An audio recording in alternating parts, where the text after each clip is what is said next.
How to download, edits an Instagram app. I'm going to guide you through the process on how to do it. Let's get started. First of all, on your phone, head over to your Play Store if you are using an Android phone.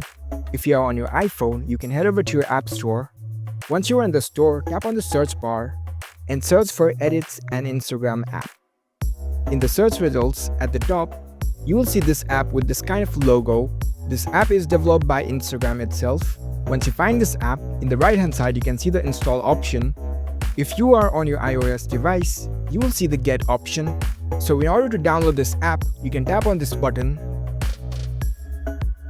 The download process might take few moments depending on your internet speed. After the download is completed, you will see this open button. Now you can directly launch this app from here. Tap on open.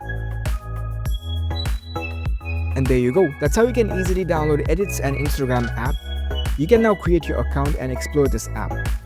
If you found this video helpful, don't forget to give this video a thumbs up and subscribe to our channel for more tech tips. Thank you for watching.